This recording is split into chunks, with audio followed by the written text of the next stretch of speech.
Welcome back to the channel. दोस्तों, आज के वीडियो में हम लोग देखेंगे कि ITR 4 कैसे फाइल की जाती है। मैं आपको दोनों तरीके से बताऊंगा, यानी कि पहले वीडियो में मैं बताऊंगा आपको कि ITR 4 कैसे भरते हैं ओल्ड रिजीम से। फिर तो अगला वीडियो आएगा वो मैं आपको बताऊंगा, उसमें मैं आपको बताऊंगा कि ITR 4 न्यू रिजीम में कैसे फाइल करना है। तो पहले मैं ओल्ड रिजीम की बात करता हूँ, उसमें हम लोग डिस्कस कर लेते हैं। अब यहाँ पे क्या आपके पास ये डैशबोर्ड खुल जाएगा। आपको क्या करना है, डैशबोर्ड पे जाके फाइल नाउ पे जाना है। असेसमेंट ईयर 24-25 ऑलरेडी सिलेक्ट होकर आ जाएगा। ऑनलाइन मोड कर देना है यहाँ पे। अब स्टार्ट न्यू फाइलिंग कर देना है। अब यहाँ पे आपके पास तीन तरीके के पर्सन्स आ रहे हैं, इंडिविजुअल, HUF और अदर्स। तो आप अगर इंडिविजुअल हैं तो इंडिविजुअल के कॉलम में सेलेक्ट करना है। अगर आपका HUF है, हिंदू अनडिवाइडेड फैमिली, तो आपको HUF में जाना है। अदर्स है तो अदर सेलेक्ट करके आपको चले जाना है। मैं इंडिविजुअल हूँ तो मैं इंडिविजुअल केस में आपको बता देता हूँ। कंटिन्यू कर दिया। अब यहाँ पे आपको पूछ रहा है सिलेक्ट ITR फॉर्म, आपके ऊपर कौन सा ITR फॉर्म लागू होगा। तो मैं यहाँ पे ITR 4 भरना सिखा रहे हैं तो ITR 4 पे मैं यहाँ पे क्लिक कर दूंगा, प्रोसीड विद ITR 4। अब यहाँ पे लेट्स गेट स्टार्टेड आ जाएगा, यहाँ पे आपको क्लिक कर देना है। पहले पूरा होने दीजिए। लेट्स गेट स्टार्टेड आ गया। अब यहाँ पे आपके पास, तो दोस्तों अब यहाँ पे आपके पास तीन तरीके के ऑप्शन आ जाएंगे। यहाँ आपका सवाल पूछा जा रहा है, are you filing the income tax return for any of the following reason. मतलब आप ये जो नीचे दिए गए रीज़न से ही आप ITR फाइल कर रहे हैं, नहीं करने। पहला रीज़न है taxable income is more than basic exemption limit, यानी कि आपकी जो इनकम है वो जो बेसिक एग्जम्पशन लिमिट है, यानी कि अगर हम ओल्ड रिजिम की बात करें तो 2.5 लाख तक की इनकम पे आपका बेसिक एग्जम्पशन लिमिट है, और 5 लाख तक की इनकम पे आपको कोई टैक्स नहीं देना। तो अगर आपकी 2.5 सीट कर गई तो आपको यह है कि आपको यहाँ पे टिक कर देना है, तो यहाँ पे आपको कंटिन्यू आ जाएगा। अब यहाँ पे आ रहा है कि सेकंड ऑप्शन आपका आ रहा है, यहाँ पे मैं क्लिक कर देता हूँ। तो अब यहाँ पे आ रहा है filing return of income due to following any of the below mentioned condition as per the 7th proviso to the section 139(1), यानी कि आपके कोई आपके जो 7th प्रोविजन है, प्रोवाइजो में जो भी आप यहाँ पे तीनों 139(1) में जो दिया है 7th प्रोवाइजो, उसके अंदर आप रिटर्न फाइल करना चाहते हैं। तो यहाँ पे क्या है, आपने अगर सपोज करिए 1 करोड़ से ऊपर का अमाउंट आपने अपने करंट अकाउंट में डिपॉजिट किया प्रीवियस ईयर में, तो आपको यहाँ पे टिक करना है। और आपने कोई खर्चा किया 2 लाख से ऊपर का फॉरेन कंट्री पे या अपने पे या किसी और, मतलब अपने किसी और पे भी, तो 2 लाख से ऊपर आपने खर्चा किया है तो आपको क्या करना है, अपना यहाँ पे टिक करना है। अब इनकम एक्सपेंडिचर और एग्रीगेट अमाउंट ऑफ 1 लाख से ज़्यादा का आपने इलेक्ट्रिसिटी का बिल प्रीवियस ईयर में आपने पे किया है, सारा मिला के या सिंगल बिल, तो वो भी आ जाएगा। और नेक्स्ट आ रहा है, are you required to file return as per the other condition prescribed under clause 4 of the 7th provisor to the section 139(4), यानी कि आप क्लॉज 4 में रिटर्न फाइल करना चाहते हो तो यहाँ पे आ जाएगा। मेरे केस में यहाँ पे अदर्स है तो मैं यहाँ पे अदर्स कर दूंगा, कंटिन्यू कर दूंगा। अब यहाँ पे आ रहा है कि income tax return is pre filled based on the information available for the pre filing on E filing, यानी कि इनकम टैक्स की जो प्री फाइल डिटेल, यानी कि आपने जो पुराने ITRs भरे होंगे उसके बिहाफ पे आपका जो डिटेल है वो भर के आ जाएगा, और आपको उसी से AIS जो भी आपके रिकॉर्ड होंगे आप अपना पहले प्रॉपर चेक कर लेंगे, उसके बाद अपना रिटर्न को प्रोसेस करिएगा। यही से बोल रहा है यहाँ पे। कर दूंगा अदर्स में करके। यहाँ पे देखिए आपके पास ऑप्शन आ रहे होंगे, फाइल अंडर सेक्शन 139(1), यानी कि ड्यू डेट से पहले कर रहे हैं तो 139(1) में आपकी रिटर्न फाइल होगी। 139(4), यानी कि अगर आप 31 जुलाई के बाद फाइल करेंगे तो वो आ जाएगी, और रिवाइज रिटर्न करेंगे तो भी 31 जुलाई के बाद, या ओरिजिनल को भी अब रिवाइज कर सकते हैं तब भी आएगा। और कॉन्डोनेशन ऑफ डिलीफाई कर रहे हैं section 119 sub section 2 clause B में, तो वो भी आ जाएगा। और आप यहाँ पे आ रहेगा आपका कोई नोटिस आया है 139(9) का, तो उसके अगेंस्ट भी कर सकते हैं। 142(1) में आपका कोई नोटिस आया उसमें भी कर सकते हैं। 148 में कोई असेसमेंट हुई है उसके अगेंस्ट में भी, और रिटर्न फाइल अंडर सेक्शन 153 उसके अगेंस्ट में भी आप कर सकते हैं। नीचे आएंगे, यहाँ पे आपका ओरिजिनल लेटर का डेटा आ जाएगा और जो भी आपका UDN आ जाएगा। अब यहाँ पे आ रहा है आप क्या करना चाहते हैं कि have you exercise the option under section 115 BAC clause 6 of opting out of the new tax regime, यानी कि आपने क्या करा, आपने न्यू टैक्स रिजीम में आप ऑप्ट आउट करना चाहते हैं या ऑप्ट इन करना चाहते हैं। पहले भी आपने किया है तो आप यहाँ पे इन करना चाहते हैं या आप ऑप्ट आउट करना चाहते हैं। तो यहाँ पर क्या होगा, यहाँ पे ऑप्शन दे रहा है, if option other than no is selected please furnish the detail of filing acknowledgement under section form 10(I)A, यानी कि मैंने आपको बताया था प्रीवियस वीडियोस में, आप अगर अपना नो के अलावा कोई भी ऑप्शन चूज़ करना चाहते हैं तो आपको फॉर्म 10(I)A भरना पड़ेगा, जिससे आपको ओल्ड रिजीम में जाना है। तो यहाँ पे क्या होगा, अब मैं within the due date कर दूँ या बियॉन्ड द ड्यू डेट। अगर मैं यहाँ पे yes within the due date कर दूंगा तो फॉर्म 10(I) की मुझे डेट डालनी पड़ेगी, उसका एक्नॉलेजमेंट नंबर डालना पड़ेगा। तो यहाँ पे नो के अलावा कोई भी ऑप्शन नहीं है, यानी कि नो करूँगा तो मेरा डिफ़ॉल्ट रिजीम रहेगा। अगर मैं येस कर दूंगा तो मैं ऑप्ट आउट हो जाऊंगा, उसके एक्नॉलेजमेंट नंबर डाल दूंगा 10 आई की, तो यहाँ से आपका कैलकुलेट हो जाएगा। अब यहाँ पे देखिए आपके पास इनकम टैक्स कैलकुलेटर भी आ रहा है, आज नया इनकम टैक्स डिपार्टमेंट ने और भी ऐड कर दिया इनकम टैक्स कैलकुलेटर। आप अपना इनकम डालिए और इनकम को पहले कैलकुलेट कर दीजिए। अगर आपको वीडियो देखना है तो मैं आपको डिस्क्रिप्शन में ऐसे लिंक दे दूंगा, आप अपनी इनकम को ओल्ड रिजिम और न्यू रिजिम के हिसाब से कैसे कैलकुलेट करना है मैंने वो इस वीडियो में बताया। आप पूरा वीडियो चेक कर लीजिएगा, फिर उसके बाद अपना इनकम टैक्स रिटर्न भरिएगा।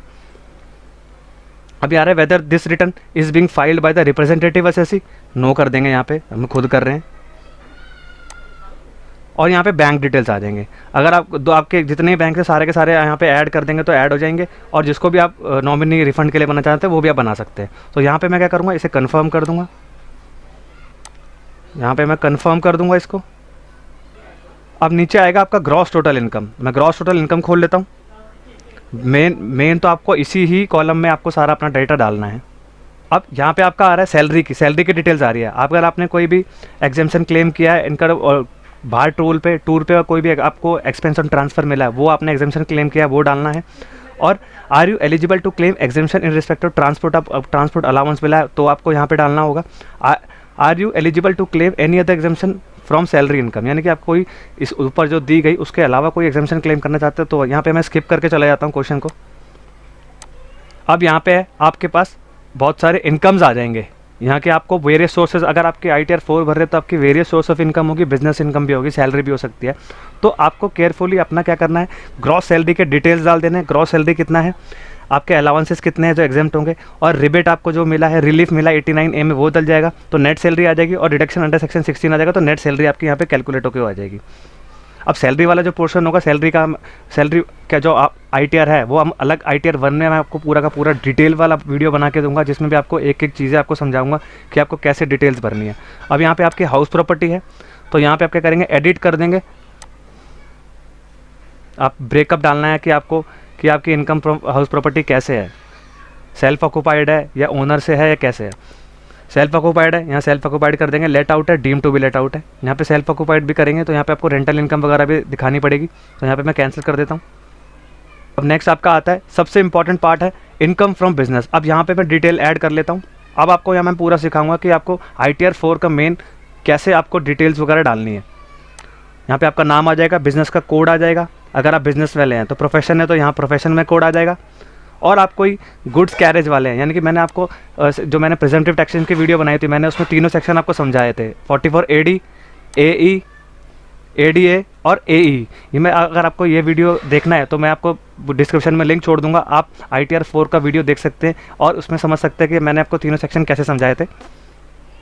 अब यहाँ पे आ जाएंगे आपका ग्रॉस रिसिप्ट। अब आपके यहाँ पे ग्रॉस रिसिप्ट है, अगर 2 करोड़ तक की लिमिट है तो आपको क्या करना है, मैंने आपको पूरा वीडियो है वो डिटेल वीडियो आप देख लीजिएगा। यहाँ पे आपकी जो भी इनकम आएगी अकाउंट पे चेक के द्वारा वो डालनी है, कैश रिसिप्ट वो आएगा तो वो आपको डालना होगा, और अदर देन अब ए और बी तो यहाँ पे आपको डालना है, यानी कि कैश भी नहीं मिला और बैंक अकाउंट में भी नहीं आया, उसके अलावा कुछ हुआ तो यहाँ पे डालना है। अब यहाँ पे क्या करना है, आपको उसी का जो भी टर्नओवर दिखाएंगे उसका 6 और 8% डिक्लेयर करके अपना प्रॉफिट डिक्लेयर करना है। यहाँ पे ऐड कर देंगे तो यहाँ पे ऐड हो जाएगा, अपना भी डिटेल फिल होकर आ जाएगी, बैक कर देंगे। अब ऐसे ही आपको बिजनेस प्रोफेशन का मैंने एक बता दिया, तो आप 44 ADA के लिए भी ऐसे देख लेंगे और आपका जो 44 AE है सेम उसका जरा ही बनेगा। अब इनकम फ्रॉम अदर सोर्सेज में आ जाते हैं हम यहाँ पे, ये मैं आपको खोल के दिखा देता हूँ। अब इसमें आपके पास बहुत सारी चीज़ें हैं, अगर आपका कोई इंटरेस्ट इनकम है बैंक से तो यस कर देंगे, यहाँ पे डाल देंगे। अगर आप कोई इंटरेस्ट इनकम कोई FD से लेते हैं, पोस्ट ऑफिस या कोऑपरेटिव सोसाइटी से लेते हैं, और आप कोई एनहेंस कॉम्पनसेशन लेते हैं तो यहाँ डाल देंगे। और आपका कोई लास्ट ईयर का रिफंड था उसका आपको इंटरेस्ट मिला तो यहाँ पे डाल देंगे, या रिफंड हुआ तो अभी भी डालेंगे। और आपने कोई भी आपका do have interest accrued on the contribution to PF, यानी कि PF से कोई भी आपका कोई इंटरेस्ट मिल रहा है तो यहाँ पे आप डालेंगे। और आपके इंटरेस्ट अक्रूड अगर आपका PF से कोई इंटरेस्ट आ रहा हो तो डाल देंगे, ये सब तो इररेलेवेंट है। मेन आपका कोई फैमिली पेंशन ले रहे हैं तो यहाँ डाल देंगे, और कोई एनी अदर इनकम है तो यहाँ डाल देंगे, डिविडेंड इनकम के यहाँ डाल देंगे। और यहाँ पे कंटिन्यू करके चले जाएंगे और बैक कर दे, यहाँ पे सेव हो जाएगा। मैं यहाँ पे क्या करूँगा, डिस्क्लोजर एंड एग्जेम्पशन में आ जाऊँगा, ठीक है, यहाँ खोल देता हूँ। अब यहाँ आपको क्या करना है, इधर आपको अपने बिजनेस के वो डालने हैं फाइनेंशियल्स, यानी कि balance sheet and profit and loss. यहाँ पे मैं खोल देता हूँ। यहाँ पे आपका पूरा का पूरा बैलेंस शीट का डाटा आ रहा है। देखिए कैपिटल आ रहा है, secured loan, unsecured loan, advance, sundry creditors, other liabilities, total capital and liabilities. नीचे एसेट्स का पार्ट आएगा, fix asset, inventory, sundry debtors, bank का balance, cash, loans and advances, other assets, और टोटल यहाँ पे आपको ऐड कर देना। तो यहाँ पे आपको पूरा का पूरा मिला के यहाँ पे डाल देना। फिर नीचे आपका आएगा जीएसटी टर्नओवर, यहाँ जीएसटी की डिटेल डाल देना, जो भी आपका जीएसटी में टर्नओवर वही डाल देना। एग्जेम्प्टेड इनकम होगी वो डाल देना। डिडक्शंस में यहाँ पे आ रहा है, are you eligible to claim deduction under section CCD2, ये यानी कि आपको ये न्यू रिजीम में मिलेगा, ओल्ड रिजीम में मिलेगा। तो यहाँ पे मैं इसको क्या करूँगा, कंटिन्यू करके चला जाऊँगा। अब यहाँ पे आपका आ रहा है, बहुत सारे डिडक्शन आ रहे हैं, CCD2 ही आएगी, क्योंकि क्या है कि ये ना ऑलरेडी क्या हुआ, अगर हमें न्यू रिजीम में न्यू से ओल्ड में जाना था, तो ओल्ड में जाने के लिए हमें क्या करना था, हमें 10IEA भरना था, यानी कि हमने 10IE नहीं भरा, तो यहाँ ये क्या हुआ, ऑटोमेटिकली डिफ़ॉल्ट रिजीम यानी कि न्यू रिजीम में ही ये ऑटोमेटिक चूज़ होकर आ रहा है। तो यहाँ पे आपको कोई डिडक्शंस नहीं मिलेंगी। अगर आप फॉर्म 10IEA भर के करेंगे तो आपको सारे का डिडक्शंस के ऑप्शन आएंगे। तो ये वाला जो वीडियो रहेगा ये रहेगा ओल्ड वालों के लिए नहीं रहेगा, ये रहेगा न्यू रिजीम वालों के लिए वीडियो रहेगा, 7 लाख तक की जिनकी इनकम एग्जाम से। अब यहाँ पे 80 CCD2 डाल देंगे, यहाँ पे 80G आ रहा है, या इसी तरीके का आपका खुलेगा। बस आपके पास जो ओल्ड रिजीम वाले हैं उनके सारे डिडक्शंस के ऑप्शन आएंगे, 80GG, 80E, 80EE और 80TTB और आपके 80C, सारे के सारे डिडक्शंस यहाँ पे मैं आपको दिखा देता हूँ। उसी तरीके से आपके डिडक्शंस आएंगे सारे। यहाँ पे देखिए अभी तो ये 80 CCD2 ही आ रहा है, 80C भी आ जाएगा, 80CCC, CCD1, CCD1B, 80D, 80DD, 80DDB, 80E, 80EE, 80EEA, 80EEB, 80G, 80GG, GGC, TTA, TTB, 80U और 80CCH अग्निपथ। अग्निपथ स्कीम जो रहेगी आपकी, ये न्यू रिजीम में भी आपको मिलेगी। तो यहाँ पे मैं क्या करूँगा, इधर आके मैं कंफर्म कर दूँगा। कंफर्म करने के बाद यहाँ पे टैक्स पेड आ जाएगा। टैक्स पेड आने के बाद यहाँ पे खोल देंगे, यहाँ पे आपके सारे के सारे TDS के डिटेल्स आ जाएंगे, TCS के डिटेल्स आ जाएंगे, सारे ऑटोमेटिकली फुलफिल होकर आ जाएंगे। अब यहाँ पे आपकी टैक्स लाइबिलिटी आ जाएगी ऑटोमेटिकली कैलकुलेट होके, जो कि अभी इन केस में 0 ही रहेगी, क्योंकि मैं तो आपको एक एग्जांपल के तौर पे सिखा रहा हूँ आपको क्या कैसे डिटेल्स डालने हैं। यहाँ पे कंप्यूटेशन आ जाएगा, पूरे टैक्स का टैक्स आ जाएगा। यहाँ पे हम लोग कंफर्म कर देंगे। कंफर्म करने के बाद यहाँ प्रोसीड कर देंगे। अगर आपका कोई टैक्स होगा तो टैक्स यहाँ पे आ जाएगा पेमेंट का, और अब कोई भी पेमेंट नहीं होगी तो 0 आ जाएगा। यहाँ पे ग्रॉस टोटल इनकम डिडक्शंस अपना पूरा यहाँ पे आप डाउनलोड भी करके देख सकते हैं। डाउनलोड करेंगे तो आपके पास पूरा का पूरा ब्यौरा आ जाएगा। फीस आ जाएगा, टैक्स पेड, अमाउंट पेबल आ जाएगा। यहाँ पे हम प्रीव्यू रिटर्न कर लेंगे एक बार, यहाँ पे ऑप्शन को टिक कर देंगे, प्रोसीड टू प्रीव्यू हो जाएगा। अब यहाँ पे आपने सारे के सारे जो हैं कि डिटेल्स आपके जो आपने जो फुलफिल फाइल मतलब जो डिटेल भरे थे वो सही है कि नहीं सही, तो पूरा यहाँ पे डिटेल आ जाएगा आपका। आप चेक कर लीजिए, अगर आपसे कोई गलती हो तो उसको उसी टाइम पे ठीक कर सकते हैं। नीचे जाएंगे बिल्कुल, यहाँ पे प्रोसीड टू वैलिडेशन, वैलिडेट करके यहाँ पे एरर आएंगे। अब आपके 2-3 एरर है, यहाँ पे कोई हमने इनकम दिखाई नहीं, आपको सिर्फ एक एग्जांपल के तौर पे सिखाया था, और अपने टाउन डिस्ट्रिक्ट मैंडेटरी था वो मैंने टिक नहीं किया।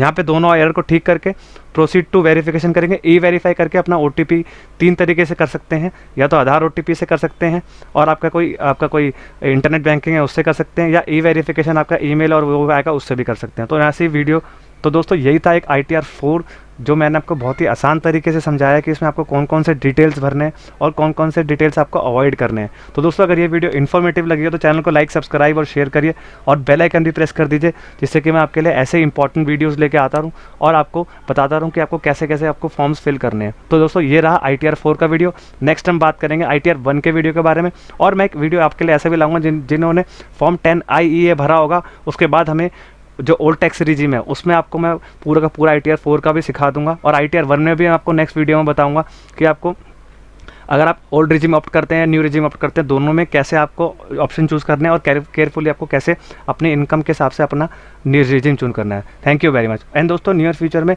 TDS income tax GST tally से रिलेटेड कोर्सेज लॉन्च करने जा रहा हूँ, जो कि बहुत ही रीजनेबल एंड बहुत ही अफोर्डेबल चार्जेस में आपको अवेलेबल हो जाएंगे।